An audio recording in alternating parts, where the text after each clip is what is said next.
Bienvenidos a Financiero News. En los próximos 30 minutos usted recibirá la mejor información sobre economía, finanzas, negocios e inversiones para que usted pueda tomar buenas decisiones. Para iniciar, damos paso a nuestros principales titulares. Abogados advierten riesgos a la competitividad de Panamá con la nueva ley de sustancia económica. En marítimo y logística, Canal de Panamá aumenta tránsitos y tonelajes por mayor demanda comercial. En finanzas personales, les explicamos cómo trabajar en el legado familiar. Y en Desde el Mercado, analizamos la salida de los Emiratos Árabes Unidos de la OPEP y cómo los mercados internacionales crecen a pesar de la guerra. Todas estas informaciones y más en breve en su informativo Financiero News. Iniciamos y en nuestro resumen de actualidad advierten riesgo por proyecto de ley de sustancia económica que busca cumplir para sacar a Panamá de listas discriminatorias. El debate sobre la ley de sustancia económica suma nuevas alertas desde el sector legal, en un momento clave para la salida de Panamá de listas internacionales. El Colegio Nacional de Abogados de Panamá advirtió que el proyecto, tal como ha sido planteado, podría generar efectos adversos en la atracción de inversión extranjera y en la competitividad del país. A través de una nota dirigida al ministro de Economía y Finanzas, Felipe Chapman, el gremio señaló que, aunque reconoce la necesidad de cumplir con estándares internacionales, la normativa debe evitar convertirse en una sobreregulación que afecte el modelo de servicios de Panamá. En otra información, Panamá presenta un perfil de riesgo moderado alto en la atracción de capitales corrosivos, impulsado por factores estructurales como su dolarización, presiones fiscales y brechas en los sistemas de control, según un análisis presentado por la Fundación Libertad Ciudadana y Transparencia Internacional Panamá. Transparencia Internacional advirtió que la economía panameña resulta especialmente atractiva para capitales de origen opaco debido a su condición de economía dolarizada, lo que facilita la conversión de inversiones en activos líquidos y de alta estabilidad, particularmente en sectores como infraestructura y bienes raíces. A este factor se suma la presión fiscal derivada del aumento de la deuda pública y la pérdida de ingresos relevantes, lo que genera una mayor necesidad de liquidez por parte del Estado y abre espacios que pueden ser aprovechados por este tipo de capitales bajo condiciones aparentemente favorables, pero con riesgos de opacidad. Por último, Panamá enfrenta un momento crítico en la gestión de sus recursos naturales, tras el cierre de la mina de cobre que llegó a aportar cerca del 5% del PIB y más del 70% de las exportaciones. Este escenario ha reactivado el debate sobre la gobernanza extractiva y los riesgos de injerencia criminal en sectores estratégicos, especialmente cuando se debilitan los marcos regulatorios y de supervisión. El Congreso sobre Injerencia Criminal y Gobernanza Extractiva advirtió que la falta de control y transparencia puede abrir espacios a actores ilícitos que buscan capturar rentas, influir en decisiones públicas o infiltrar cadenas productivas. En el caso panameño, la paralización de la actividad minera genera vacíos que, de no ser gestionados, podrían derivar en economías informales o incluso actividades ilegales. Avanzamos y en nuestro segmento de logística y marítimo, Canal de Panamá aumenta tránsitos y tonelaje en medio de mayor demanda del comercio global. La nota a continuación. El Canal de Panamá registró un incremento en su actividad durante el primer semestre del año fiscal 2026, reflejando una mayor demanda del comercio marítimo internacional y del uso de su sistema de reservas. Entre octubre de 2025 y marzo de 2026, la vía interoceánica contabilizó 6.288 tránsitos, lo que representa un aumento de 224 buques en comparación con el mismo periodo del año anterior. En paralelo, el tonelaje alcanzó los 254 millones de toneladas, un crecimiento cercano al 5% frente a los 243 millones registrados previamente. El desempeño se ha fortalecido en los últimos meses, con promedios diarios que pasaron de 34 tránsitos en enero a 37 en marzo, además de jornadas pico que superaron los 40 buques, evidenciando una recuperación sostenida en la utilización de la vía. El aumento en tránsitos y volumen movilizado confirma el rol del canal como un termómetro del comercio global, en un contexto de reconfiguración de rutas marítimas y ajustes en las cadenas de suministro. La mayor demanda por cupos de tránsito también apunta a una utilización más intensiva del sistema de reservas, lo que refuerza la importancia de la eficiencia operativa y la gestión de capacidad en uno de los activos logísticos más relevantes del país.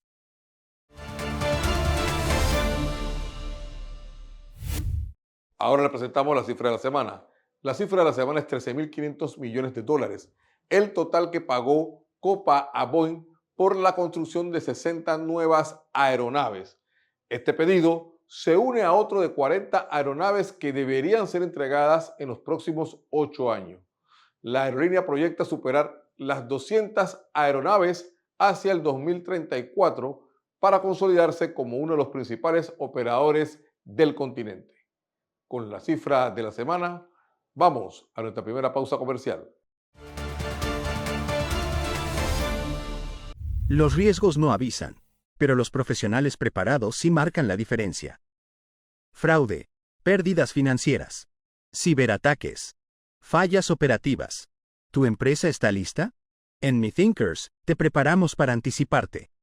Por ello te invitamos a participar del programa intensivo en diseño y gestión de matrices de riesgos. Aprende a identificar, evaluar y controlar riesgos reales. Metodología práctica.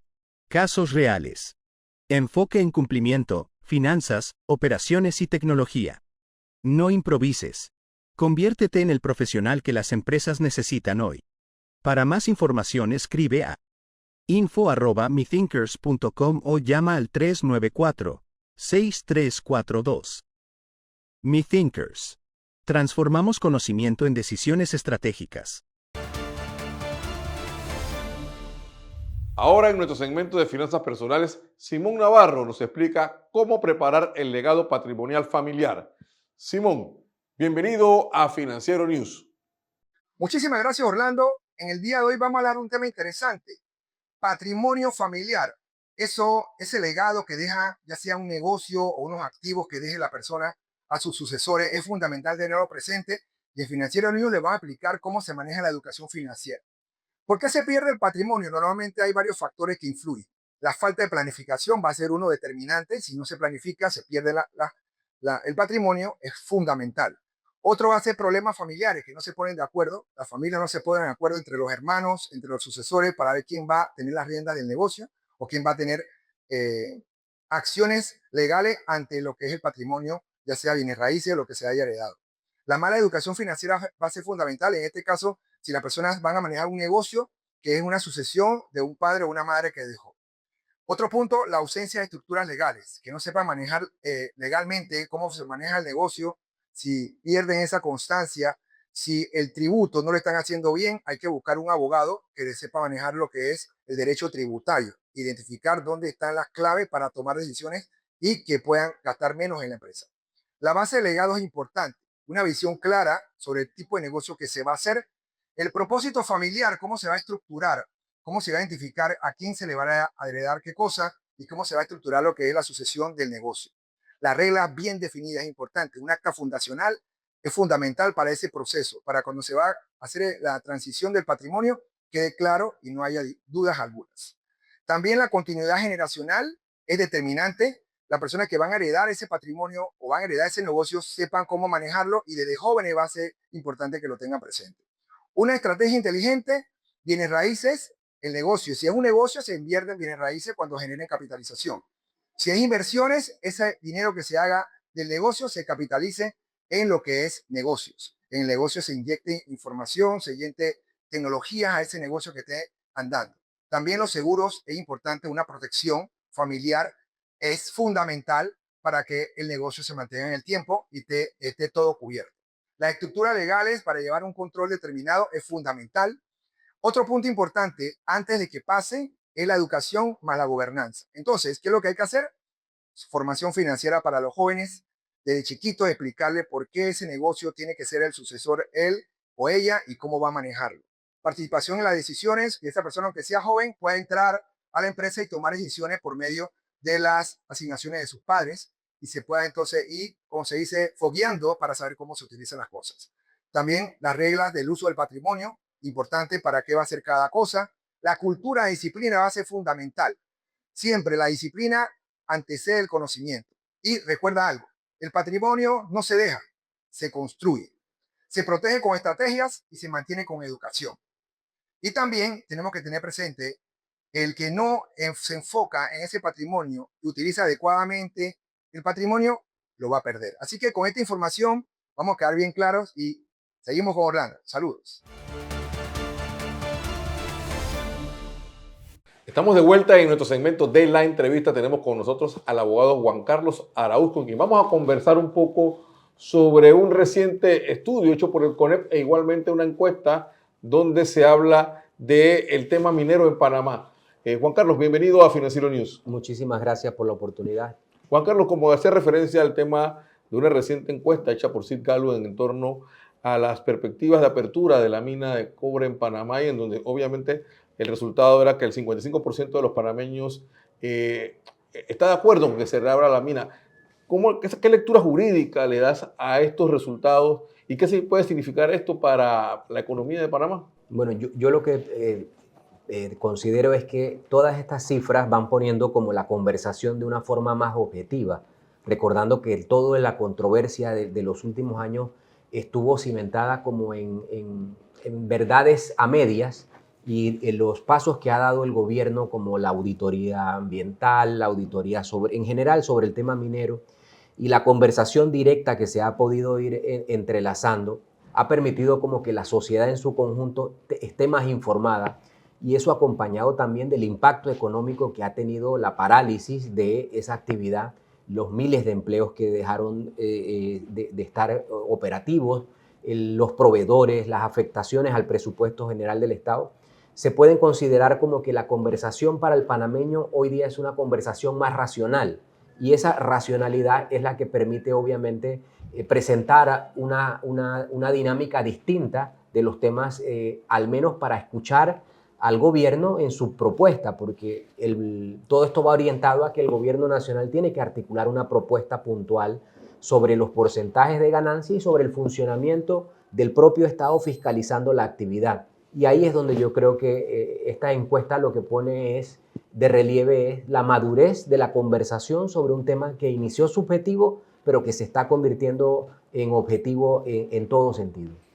El informe del CONEP señalaba muchas pérdidas a raíz después del cierre minero.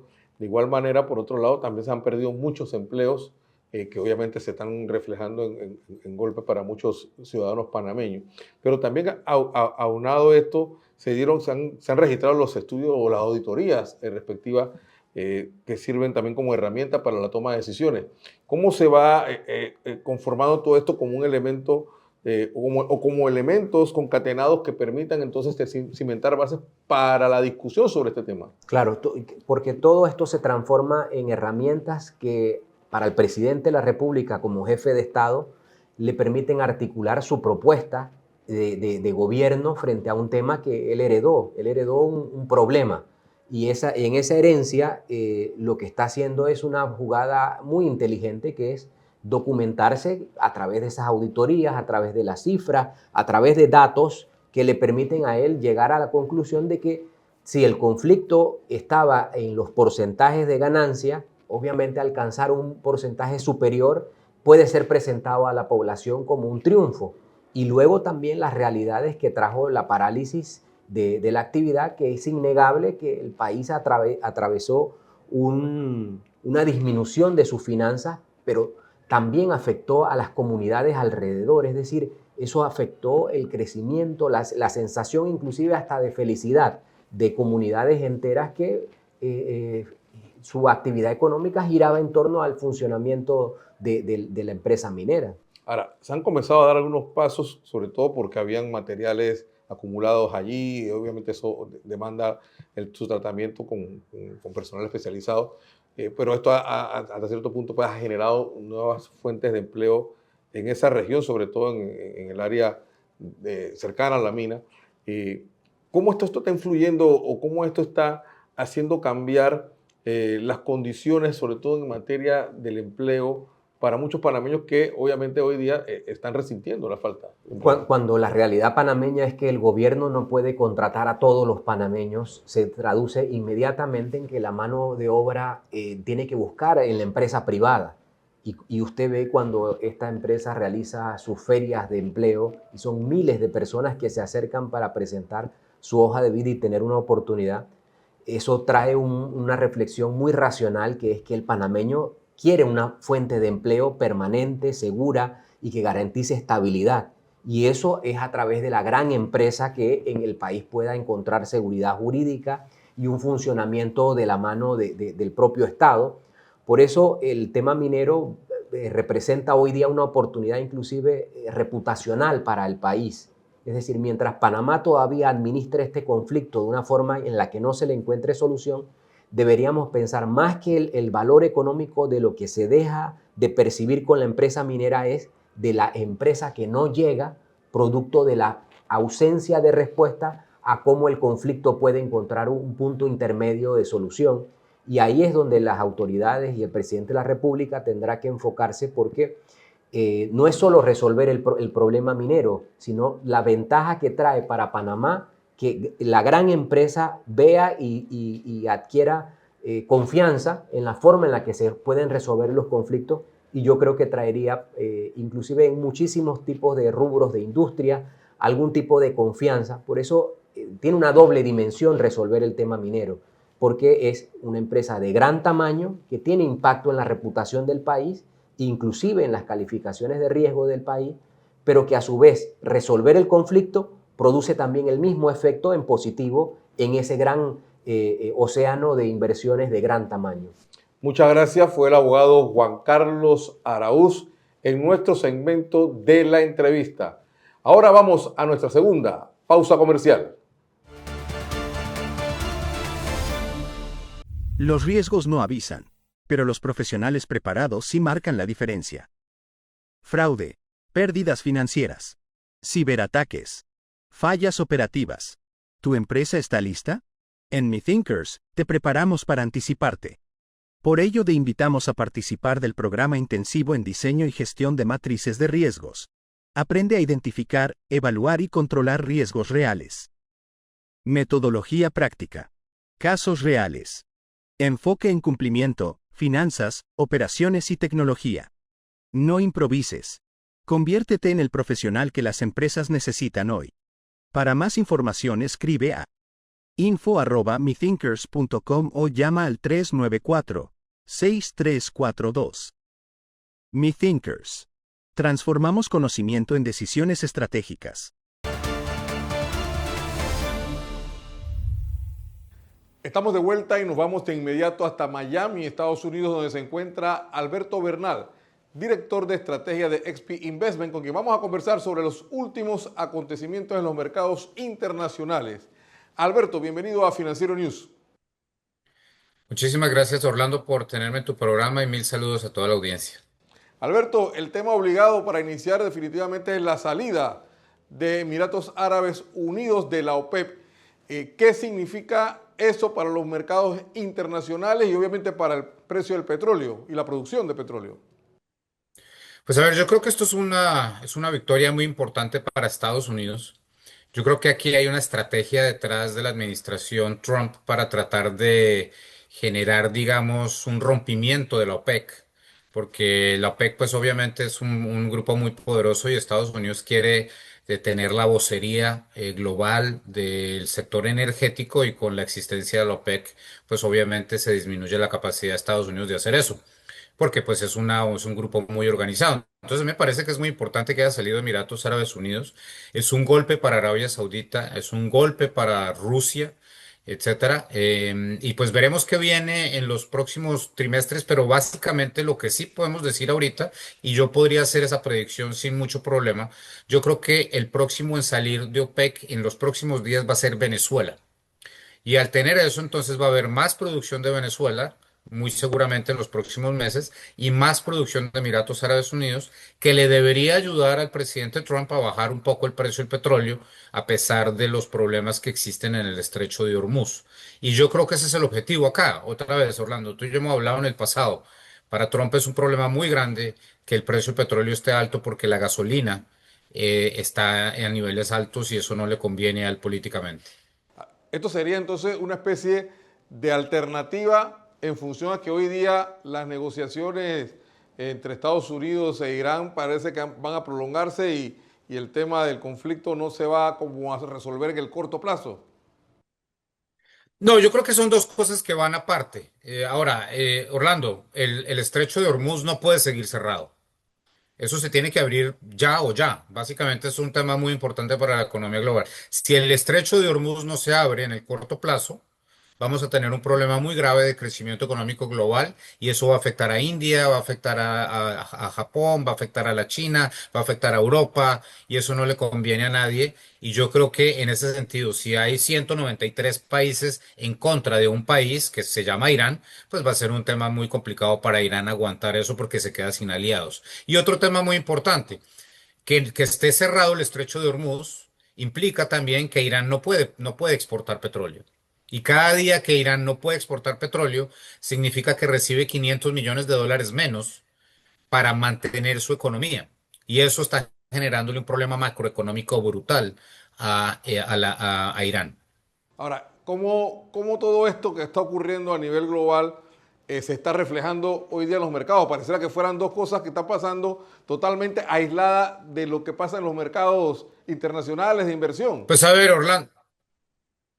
Orlando, yo diría que lo que están demostrando esto y en un documento que publiqué hoy yo decía eso, argumentaba eso, pues realmente es impresionante lo que está pasando con los mercados financieros, la resiliencia del sector tecnológico en Estados Unidos, por ejemplo, los incrementos adicionales en los precios de las acciones tecnológicas que hemos visto, otro récord más del Nasdaq, otro récord más del S&P la semana anterior, pues realmente es increíble. Yo confieso una cosa, Orlando, a mí me hubiesen preguntado hace 2 meses, antes del comienzo de este conflicto, que si íbamos a estar viendo máximos históricos en los mercados a pesar del conflicto o durante el conflicto con Irán, yo hubiera dicho bajo ninguna circunstancia.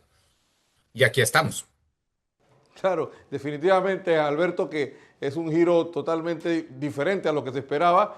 No obstante, pues siguen avanzando, pasando los días y veremos cómo va evolucionando estos temas. Muchas gracias por estar con nosotros. Alberto fue Alberto Bernal, director de estrategia de XP Investment, en nuestro segmento Desde el Mercado. Y te volveremos a tener, Alberto, en una próxima edición. Muchísimas gracias por la invitación, Orlando, y mil saludos a toda la audiencia.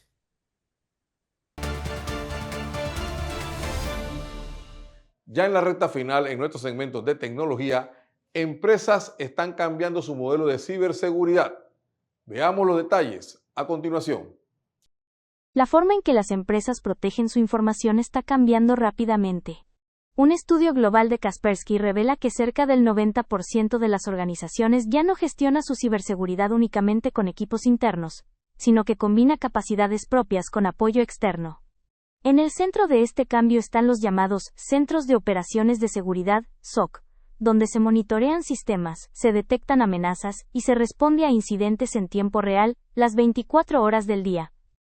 A medida que los ciberataques se vuelven más complejos y constantes, mantener esta operación de forma interna resulta cada vez más difícil, lo que está llevando a las compañías a replantear cómo proteger su negocio.